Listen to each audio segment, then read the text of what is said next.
Buenas tardes, soy José Manuel Muradás. Tengo el privilegio y el honor y la gran alegría de estar aquí con nuestro premiado al liderazgo social, Fray Miguel Concha Malo. Descubro en Fray Miguel un hombre de profundas convicciones, hecho con madera muy fuerte, plena de optimismo y de lo que él llama sus ángeles de la guarda. Él no sabe, pero él es un gran ángel de la guarda para nuestras comunidades en México que han sufrido alguna violación a sus derechos humanos. Padre Miguel, me complace otorgarle por mi conducto este premio Compartir al Liderazgo Social por sus décadas de trayectoria e inspiración a muchas generaciones de mexicanos. Muchas gracias, Padre.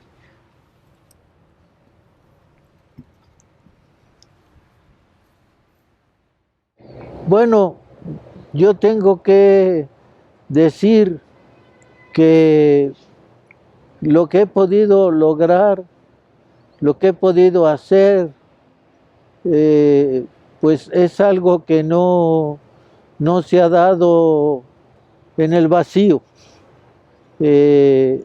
Tiene una explicación, hay raíces familiares. Un abuelo materno que participó por ideales en 2 ocasiones en el movimiento social revolucionario de 1914 a 1917, primero como miembro de la División del Centro y del Ejército Constitucionalista, del cual llegó a tener el grado de general, y después como miembro de las fuerzas antirreeleccionistas contra la reelección del general Obregón, y los valores superiores de los familiares inmediatos del abuelo paterno, al perder los bienes materiales en el contexto de la revolución, que obligaron a mi padre a aprender a trabajar como oficial de sombrerería para mantener a sus padres, a mis abuelos, caídos en desgracia después de haber sido hijos de hacendados.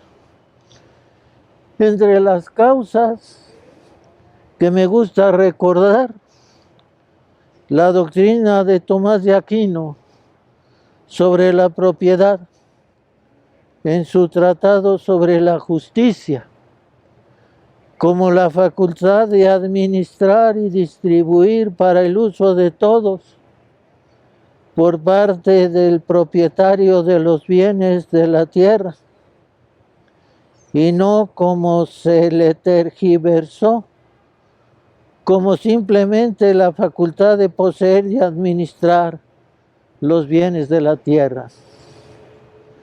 Para Tomás de Aquino, el uso de los bienes de la tierra por parte de todos es de derecho natural y la apropiación privada es de derecho de gentes para mejor conservarlos, mejor administrarlos y salvaguardar la paz.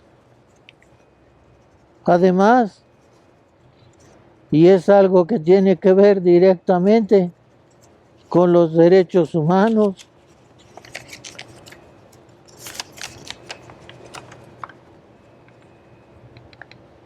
como retomó el Concilio Ecuménico Vaticano II de la Iglesia Católica, Dios ha destinado la tierra y cuanto ella contiene para uso de todos los seres humanos y pueblos, de modo que los bienes lleguen a todos bajo la égida de la justicia y con el acompañamiento de la caridad.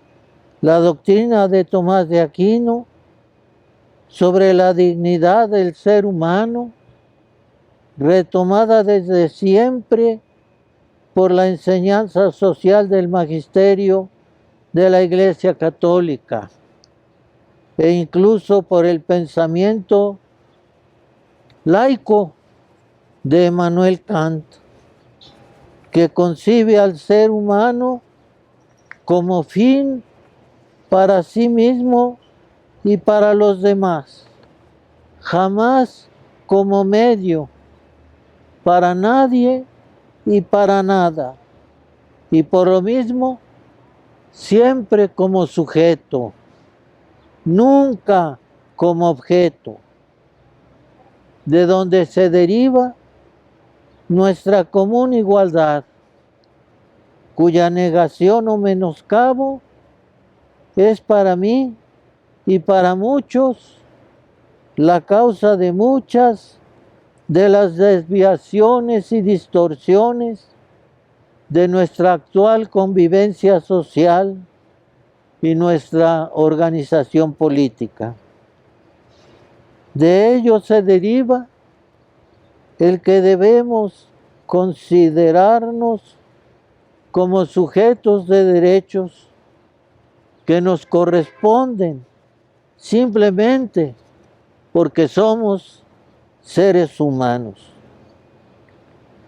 Debo confesarles que mi conversión se dio a raíz del grito de Monseñor Elder Cámara en 1969 en la Mutualité de París acerca de la responsabilidad de los países católicos en el hambre mundial. Con mi lectura de los sermones del joven Karl Barth sobre el nacionalsocialismo de Hitler en los años 30, acerca de la trascendencia de la fe cristiana en la colección de los sermones, de sus sermones, palabra de Dios y palabra humana.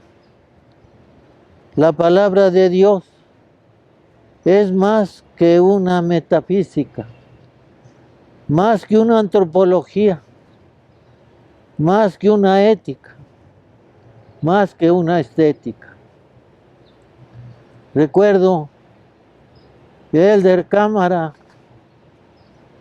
me descuadró cuando gritó que los países hartos eran los países católicos y los países que entonces morían de hambre eran los países no católicos. Yo corrí a visitar a un compañero jesuita con el que habíamos estado estudiando el alemán en el sur de Alemania para preguntarle que por qué esa terrible situación, y me dijo que no había entendido yo nada de la fe cristiana. Y mi director de tesis me pasó el libro de Karl Barth, Palabra de Dios y Palabra Humana. Y ahí fue, leyendo a Barth, que retomé yo lo que es la fe, más allá de todo conocimiento meramente racional.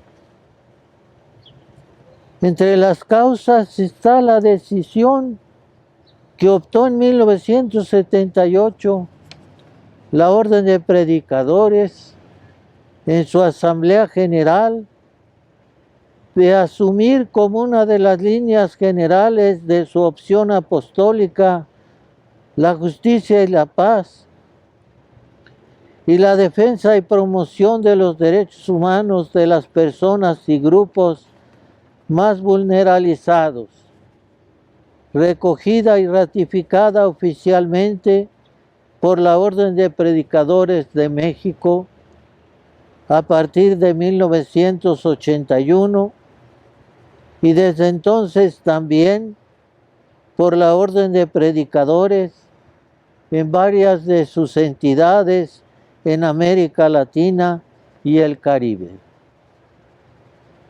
Y por fin, la fundación del Centro de Derechos Humanos, Fray Francisco de Vitoria, hace ya 37 años, en 1984. En fin, no los quiero cansar con toda esta trayectoria. Solamente quiero insistir que uno no se da en el vacío, que hay circunstancias, hay raíces, hay causas, hay un contexto favorable que propicia el que uno encuentre condiciones en los que va dando respuesta a el compromiso por la justicia y por la paz y por la defensa de la dignidad de todo ser humano y de sus derechos. Hay ángeles de la guarda que se encuentra uno en el camino. Ángeles de la guarda que están en la iglesia, en las iglesias, pero también ángeles de la guarda que están fuera de las iglesias. Dentro de la iglesia o de las iglesias están los testimonios de todas aquellas iglesias que tomaron posición contra los llamados regímenes de la seguridad nacional, que pisotearon los derechos humanos de muchas personas en muchos países del Cono Sur y de Centroamérica, con exilios, con torturas, con desapariciones forzadas, y que dieron testimonio de respeto por la dignidad de las personas y que dieron ejemplo de derechos humanos. Y hay también ángeles de la guarda que recibieron ese testimonio con interés por conocer a esos miembros de iglesias. Muchos de ellos no eran creyentes, pero estaban interesados por conocer esos testimonios. Aquí vinieron a México muchos de esos. Vinieron pidiendo refugio. Aquí los encontramos, interesados por saber a esos que querían conocer los testimonios de esos cristianos.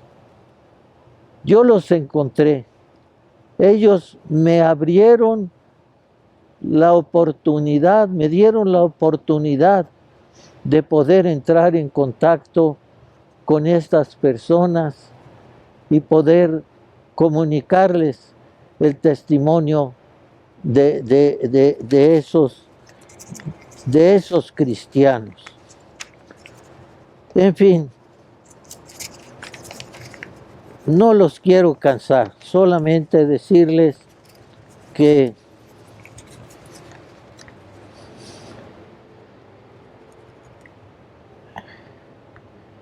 el aprecio de algunos medios de la opinión pública, de académicos e intelectuales, a esos testimonios y compromisos de las iglesias cristianas en América Latina, me abrieron espacios para colaborar y pronunciarme en medios masivos de comunicación social, como el 1+1 primero y desde luego la jornada después. El interés de esos medios por conocer más ampliamente y documentar la posición de las iglesias en el compromiso liberador de los cristianos en América Latina, su nuevo papel histórico y la función no enajenante y concientizadora y movilizadora de la religión.